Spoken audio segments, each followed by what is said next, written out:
കേരളത്തിൽ എരണം കൂടിയവർ അധികാരത്തിൽ വന്നിട്ട് ഒരു മാസം പിന്നിട്ട് കഴിഞ്ഞു.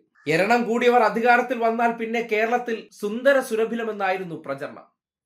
അങ്ങനെ തറവാട്ടിൽ പറന്ന ഉന്നത കുലജാതന്മാരായിട്ടുള്ളവർ അധികാരത്തിൽ വന്നതിന് ശേഷമുള്ള ഒരു മാസം പിന്നിടുമ്പോൾ കേരളത്തിൽ കാലവർഷം തുടരുന്ന സാഹചര്യത്തിൽ എരണം കൂടിയ വൈദ്യുതി മന്ത്രിയുടെ ഒരു പ്രഖ്യാപനം വന്നിട്ടുണ്ട്. ജനങ്ങള് ആവശ്യമില്ലാതെ വൈദ്യുതി ഉപയോഗിക്കരുത്. ഉപയോഗത്തിൽ ഒരു അവരവരുടേതായ സ്വയം നിയന്ത്രണം വേണം. കേരളത്തിന്റെ ചരിത്രത്തിൽ ഇന്ന് വരെ കാലവർഷം തുടങ്ങിയതിന് ശേഷം വൈദ്യുതി നിയന്ത്രണമേ കഴിഞ്ഞ 10 വർഷത്തിനിടയിൽ ഏർപ്പെടുത്തിയിട്ടില്ല. ഇപ്പോ 10ഉം 12ഉം വയസ്സായ കുട്ടികളടുത്ത് എന്താണ് ലോഡ് ഷെഡിംഗ് എന്നോ എന്താണ് പവർ കട്ട് എന്ന് ചോദിച്ചാൽ അവർക്ക് അറിഞ്ഞേക്കൂടാ. പക്ഷേ ഇനി അത് അവർ അറിയാൻ പോവുകയാണ്. എരണം കൂടിയവർ കടന്നു വന്നാൽ ഈ നാട്ടിലേക്ക് അവരോടൊപ്പം എരണം കടന്നു വരുന്ന ഒരു രീതി നോക്കണേ. ഇനി എരണം കൊണ്ട് വൈദ്യുതി ഉപയോഗിക്കാൻ പറ്റില്ല. കേന്ദ്രത്തിൽ എരണം കൂടിയവർ ഭരിക്കുന്ന കാരണം ഗ്യാസേ കിട്ടുന്നില്ല. അപ്പോൾ സ്വാഭാവികമായിട്ടും അത് മെയിൻറ്റെയിൻ ചെയ്തുകൊണ്ടിരിക്കുന്നത് വൈദ്യുതി ഉപയോഗപ്പെടുത്തിയാണ്. ആ വൈദ്യുതി കൂടി ഇല്ലാത്തൊരു സാഹചര്യം നമ്മുടെ നാട്ടിൽ സംജാതമായിട്ടുണ്ടെങ്കിൽ അധികാരത്തിലേറിയവർ നാവുകൊണ്ട് ഞങ്ങളാണ് ഏറ്റവും എരണം കൂടിയവർ എന്ന് സ്വയം പ്രഖ്യാപിച്ച് ആ കസേരയിലേക്ക് വന്നപ്പോൾ ഈ നാട്ടിലെ ജനങ്ങൾക്ക് കിട്ടുന്ന അവസ്ഥയാണല്ലോ നമ്മൾ വിലയിരുത്തേണ്ടത്.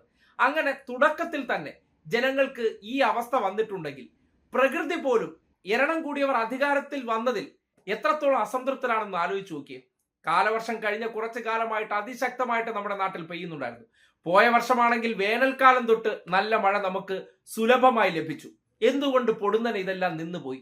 നാവുകൊണ്ട് ഞങ്ങളാണ് എരണമുള്ളവർ, ഞങ്ങൾ വന്നിരുന്നു കഴിഞ്ഞാൽ ഇവിടെ എല്ലാം പിന്നെ എരണത്തോടുകൂടി നടക്കുമെന്നും അങ്ങനെയുള്ളവർ അധികാര കസേരയിൽ ഇരിക്കുന്ന രാജാക്കന്മാരായാൽ നാട്ടിലെ ജനങ്ങൾക്ക് പിന്നെ സുന്ദര സുരഭിലമെന്ന് പറഞ്ഞിടത്താണ് ഭരിക്കാൻ വന്ന ഒരു രാജാവ് പറയുകയാണ്, നിങ്ങൾ ഇനി വീട്ടിൽ ലൈറ്റ് കത്തിക്കരുത്, ഫാൻ കറക്കരുത്, മോട്ടോർ ഉപയോഗിക്കരുത്, ഫുൾ ടൈം ലൈറ്റ് ഓഫ് ചെയ്തിട്ടിരിക്കാൻ.